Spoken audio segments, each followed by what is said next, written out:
senhoras e senhores, chegando para mais um vídeo para a gente falar de Champions League, a nossa análise como de costume, grupo a grupo, jogo por jogo. Então hoje, como a gente tem 9 jogos para falar, vamos adiantar um pouquinho o processo, já começando falando do grupo A, porque obviamente a partida não aconteceu ontem, ficou para hoje, Rangers e Napoli. O Napoli venceu por 3-0 fora de casa e no geral foi melhor durante a partida inteira. Depois da expulsão do jogador do Rangers, o domínio ficou ainda maior. Teve gol do Raspadori, teve gol do Politano. O Napoli merecia a vitória. É líder do grupo dele agora. Chega a 6 pontos, depois de vencer o Liverpool na primeira rodada. O Napoli está na liderança. 2 goleadas, inclusive, né? Primeiro lugar com 6 pontos. Segundo, o Liverpool com 3. Terceiro, o Ajax com 3 também. E o quarto, o Lanterninha, o Rangers, que não tinha muito como oferecer perigo nesse grupo. A gente já tinha definido isso lá atrás. E no geral, parece que realmente não vai acontecer. O Napoli conseguindo pontos importantes demais nesse início de fase de grupos e buscando cada vez mais se garantir entre os classificados para as oitavas de final. Vamos para o grupo, diretamente agora para o grupo E, porque obviamente os outros grupos aconteceram no dia de ontem. A gente vai falar de Milan e Dinamo de Zagreb. O Milan venceu por 3-1, um jogo que aconteceu mais cedo inclusive. Foi uma partida que o Milan, eu assisti essa inclusive, o Milan foi dominante durante toda a partida, não sofreu muitos riscos, o Dinamo preferiu ficar ali atrás tentando jogar no contra-ataque, conseguiu até fazer um belíssimo gol quando estava a partida 2-0 para o Milan. O Dinamo diminui uma jogada construída ali dentro da área, o Orsic toca no Bruno Petkovic, que é o centroavante, o cara dá um passe assim genial, até aconselho vocês verem o gol, porque foi realmente muito bem pensado pelo centroavante, fez o pivô, virou o corpo, tocou para o Orsic que definiu. Mas o Milan voltou a fazer o terceiro gol. Boa partida do Rafael Leão. Você tem um Milan construindo bem, sendo imponente dentro da sua casa. Isso é importante do Milan fazer novamente para voltar a tentar construir aquela supremacia que ele tinha na Champions, de pelo menos ser um time com muita relevância, um favorito. Vai ser pouco a pouco, não é para essa Champions, mas é importante fazer cada vez temporadas melhores uma atrás da outra. E uma vitória para se garantir ali na briga e conseguir mais pontos, mantendo agora a liderança do grupo E, já que o Chelsea empatou com o Salzburg na outra partida e a gente tem um resultado que complica demais a vida do Chelsea, já que em 2 jogos o Chelsea somou 1 ponto, empatou em casa com o Salzburg, foi melhor durante a partida, construiu mais, teve mais posse, finalizou mais no gol do adversário, só que no fator eficiência, você tem o gol do Sterling abrindo o placar, mas o Okafor empata para o Salzburg. E no geral, o Okafor mais uma vez mostrando que é aquele jogador que ele tem um futebol muito interessante, é um cara que joga muito bem, jovem, acho que ele pode pintar aí daqui a pouco um time maior depois dessa temporada. E o Chelsea se complica demais porque agora ele enfrentou na teoria os 2 adversários mais fáceis, que eram o Dinamo e o Salzburg. Agora ele tem o Milan pela frente nas rodadas que e de volta praticamente, né? A terceira e a quarta você enfrenta o mesmo time, Chelsea e Milan se enfrentarão.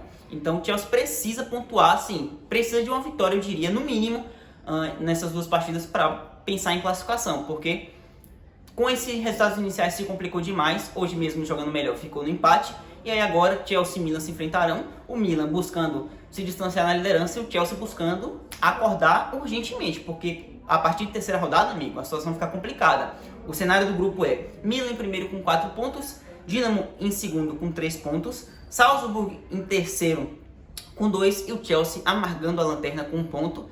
Acho que tá com cara de que o Chelsea vai se arrepender de ter demitido o Tuchel, mas decisão é decisão. Fica a cargo do novo dono do Chelsea, né? Seguindo para o grupo F, Real Madrid 2-0 no Leipzig, o Real era favorito, tanto nesse jogo como no grupo no geral. Porém, tem uns aspectos interessantes nessa partida. O Real Madrid, ele mais uma vez mostrando o futebol da temporada passada, a gente pode dizer assim. O Real é um time que cria bem, sabe o que faz com a bola, ataca de uma maneira muito precisa, incomoda o adversário, tem poder de fogo, mas dá muito espaço. O Real, mais uma vez, o Leipzig, que foi melhor durante o primeiro tempo, criou bastante, incomodou o Courtois, teve assim 2 jogadas do Nkunku que ele faz boas defesas, uma que a bola é cruzada, passa em frente ao Nkunku, ele não chega na bola, se ele chega ele faz o gol fatalmente. E no geral o Courtois mais uma vez seguro, aquele goleiro agarra muito, preciso, sempre calmo no jogo, e isso impacta demais para o nível de vitórias que o Real tem tido, assim como foi na temporada passada. A gente sabe o que o Courtois foi importante para o título da Champions, por exemplo. Mas o Real é incomodado, porém incomoda, e no geral hoje melhorou no segundo tempo, as substituições do Ancelotti fizeram efeito, você tem a mexida ali o Asensio no lugar do Camavinga, colocando o Valverde para vir para o meio, ainda assim deixando o time mais ofensivo, já que o Valverde tem jogado numa ponta direita, tem sido mais ofensivo já como de praxe ali na equipe, ele vindo para o meio, ele ainda continua pisando muito na área, então é um aspecto mais ofensivo do time do Real Madrid, e isso fez sentido assim demais, isso impactou diretamente na partida. Você tem o primeiro gol do Real saindo ali nos 80 minutos com o próprio Valverde, Vini Júnior, mais uma vez, chamando a responsabilidade. A gente não teve o Benzema ainda hoje no Real, e isso é nitidamente uma falta absurda para o Real Madrid. Senti muita falta do Benzema para criar, para conectar lado esquerdo com o direito, para fazer um pivô, para ter uma presença na área, um cara que a gente sabe que é o melhor do mundo. E obviamente, se você não sentir falta do melhor do mundo, não tem quem não sinta, né? Um time que tem o melhor do mundo sempre tem um poder, um fator decisivo ali com um cara que é, obviamente, que o fez ele ser o melhor do mundo. Então o Real sente falta, mas o Vini nesse momento que o Benzema tá fora, inclusive em breve voltará, o Vini chamando a responsabilidade desde o início da temporada que o Benzema estava, mas em um nível abaixo, o Vini chamando, fazendo o início da temporada muito promissor. Hoje ele sai na jogada individual pela esquerda, cruza a bola ali na entrada da área, para a entrada da área, e o Valverde domina, puxa para a esquerda e bate. Perna ruim do Valverde, mas que se mostra mais uma vez efetiva. Ele fez um gol no final de semana com a perna esquerda, hoje de novo. E no final, o Asensio viria a fazer o segundo gol numa jogada ensaiada, cobrança de falta do cross, bola para a entrada da área, Asensio sozinho. O Asensio, que inclusive foi a substituição que o Ancelotti fez, ou seja, Valverde vindo do meio, pisando na área, gol. Asensio como opção no ataque, gol. O Asensio que não vem de uma fase boa na carreira, há algum tempo que ele não tem uma relevância muito importante no Real. Teve até no final de semana que ele chutou garrafinha de água no banco de reserva, porque não entrou e tal. Só que o Asensio tem muito talento. Eu, particularmente, admiro demais o futebol que o Asensio é capaz de produzir, o que ele já fez na carreira.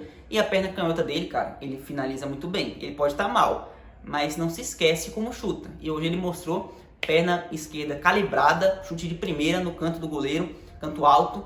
Belo gol, Real 2-0, daquele jeito. Oferece espaço, sofre riscos, mas consegue ser fatal quando chega na frente. E é assim que o Real foi campeão da Champions, então é bom ficar de olho, é bom não desvalorizar, se é que alguém aprendeu a lição. No outro jogo do grupo, Shakhtar 1-1 com o Celtic.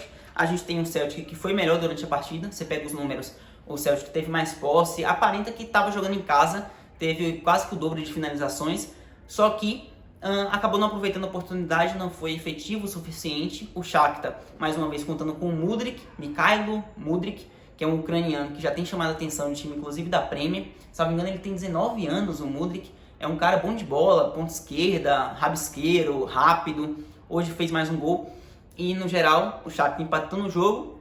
O Celtic, na minha visão, acaba que me surpreendeu o Celtic jogar melhor. Eu esperava uma vitória do Shakhtar, mas deu no que deu. E agora o Shakhtar conta com os 2 jogos contra o Real Madrid. Se complica um pouquinho no grupo, mas é um grupo que vai ficar aberto. A gente tem um Leipzig que perdeu na primeira rodada, então no geral fica tudo bem bagunçado nesse grupo e com chance para todo mundo, que não seja tirar a primeira posição do Real, porque eu acho que isso é inegável. O Real já disparou na liderança com 6 pontos, você tem o Shakhtar em segundo com 4, terceiro o Celtic com 1 e Leipzig em quarto com 0. E aí esses 3 todo mundo tem chance de classificação a essa altura do campeonato.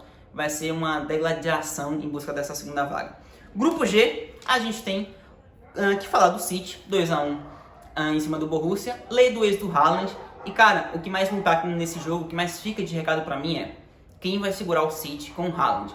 O City é um time que cria muito, pressiona muito, incomoda demais, fica com a posse, vai massacrando o adversário, pressionando contra a sua linha de defesa, e faltava sempre um cara para empurrar a bola pro gol, para aproveitar o tanto de volume que o City criava. Agora tem o Haaland, que talvez seja o cara mais finalizador atualmente no futebol, né? O cara tem um nível, um faro de gol absurdo. O Borussia Dortmund até sai na frente, 1-0, gol do Bellingham, se não me engano, com a assistência do Royce, mas o City começa a impor seu jogo, faltava aquele toque, uma finalização melhor, uma precisão melhor, só que aí chega aos 80 minutos, faltava 10 pro Dortmund se tornar o primeiro time na temporada a bater o City no Etihad Stadium, e aí começa, Stones diminui e o Haaland o Haaland vira num golaço, cruzamento de trivela do Cancelo, e o Haaland com uma voadora. O cara tem tanto recurso que ele me meteu uma voadora. A lá Ibrahimovic fez um golaço, não comemorou em respeito ao Dortmund, que é o ex-time dele. O Leva não fez a lei do ex ontem, mas o Haaland fez ela acontecer hoje. Golaço, sem comemoração, maneira respeitosa, mas importante demais a vitória para o City. No geral, mostra a dominância que esse time tem, o fator criativo, muito volume, e agora tem o novo lá finalizador para colocar essa bola para dentro da rede. O Dortmund sofreu isso, sendo do Haaland, que é seu ex-jogador, mas agora a gente tem o Dortmund que enfrentará o Sevilla nos jogos, né, 2 jogos seguidos. Sevilla esse que empatou em 0 a 0 fora de casa contra o Copenhague. Eu já havia dito que quem quisesse se classificar junto com o City não poderia perder pontos para o Copenhague. O Dortmund fez a lição dele na primeira partida, goleou o Copenhague. O Sevilla foi jogar fora de casa, é verdade, mas empatou. Foi melhor durante o jogo, não conseguiu efetividade suficiente para ganhar a partida, só que deixa 2 pontos pelo caminho que podem fazer muita falta. Agora tem os 2 jogos seguidos contra o Dortmund, confronto diretaço, vai ser interessante de ver. Acho que é aberto, o Dortmund não é um time tão dominante assim, por mais que o Sevilla não tenha um início de temporada bom, acho que pode surpreender, mas vou confiar mais no Dortmund para falar a verdade. O grupo no geral tem um cenário, primeiro o City com 6 pontos, segundo Borussia Dortmund com 3 e terceiro Copenhague com 1 ponto, assim como o Sevilla, que também está na lanterna com 1 ponto. Vai ser interessante ver esse confronto direto aí, Borussia e Sevilla, por essa segunda vaga a partir daqui. E no grupo H, o jogo do PSG, que era um dos destaques também por toda a mídia que traz o trio M&M, trio esse que hoje teve uma atuação que se esperava já há bastante tempo deles na Champions. 1 gol e uma assistência de Messi, 1 gol de Mbappé e 1 gol de Neymar. E eles sendo extremamente decisivos para a vitória do PSG. Por quê? A gente tem um Maccabi Haifa que simplesmente surpreendeu no primeiro tempo. Os caras saem na frente 1 a 0, gol do Cherry, acho que o nome dele é esse. Inclusive, um cara que é um destaque, ele é camisa 10 do Maccabi, fazendo por merecer essa 10, diga-se de passagem. E o Maccabi que atacava, que oferecia risco, inclusive é um ponto para a gente observar no PSG. É um time que conta muito com o talento individual do seu trio, com o talento deles, né? E obviamente melhorou o meio campo com o Vitinha, com o Verratti, distribuindo melhor a bola, sendo mais eficazes nesse passe, nessa levada da defesa para o ataque. Porém o PSG cede espaço. E o Maccabi não tem a qualidade para aproveitar que um Bayern de Munique teria, por exemplo. É um ponto para se perceber, o PSG pode sofrer com isso lá na frente. O Maccabi fez 1 a 0, mas aí o trio entrou em ação, os 3 participaram dos 3 gols, viraram para 3 a 1, PSG líder do grupo, já se distanciando, era o que se esperava mesmo. Vencer o Maccabi era de se esperar também, porém foi de uma maneira, principalmente no primeiro tempo, meio que surpreendente. Não esperava que o Maccabi fosse conseguir impor um ritmo ali de trocação com o PSG, mas conseguiu, a gente tem que perceber isso. Mas, no geral, vitória acabou acontecendo para o time francês, que fica na liderança com 6 pontos, empatado com o Benfica, que também tem 6 pontos, porque no outro jogo a gente teve o Benfica vencendo fora de casa a Juventus, para calar a boca deste cidadão aqui, que apostou que o PSG se classificaria com a Juventus, disse que a Juventus hoje ganharia, que seria um jogo difícil, porque eu já sabia que o Benfica é um time muito bem organizado, é um time que sabe jogar, mas não esperava que fosse vencer da Juventus fora, e talvez nem dentro de casa eu esperava. Mas venceu fora, foi melhor do que a Juventus jogando no Allianz Stadium, no geral finalizou mais, teve mais posse, virou o jogo. A Juventus sai na frente com o Milik, que inclusive causando um belíssimo impacto na Juve nessas primeiras partidas dele. Não sei nem se vai ter uma dúvida ali para ficar revezando com o Chiesa quando o Chiesa voltar da lesão, mas o Benfica foi atrás, não se desesperou, virou o jogo. Participação do brasileiro David Neres, que fez o segundo gol.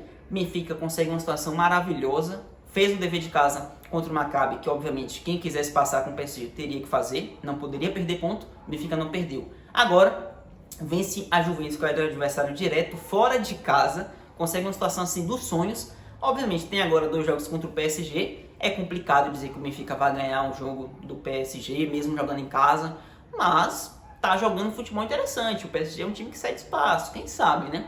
Mas no geral consegue qualificar, não é a palavra exata, consegue facilitar a vida dele, tanto vencendo de Maccabi, tanto vencendo a Juventus fora, o que é muito importante, e consegue uma situação confortável, ficando em segundo lugar do grupo com 6 pontos, empatado na pontuação com o PSG, seguidos por Juventus com 0 pontos em terceiro e o Maccabi Haifa com 0 pontos também, ou seja, o Benfica tem 6 pontos de frente, eles dispararam e agora a Juve vai ter que...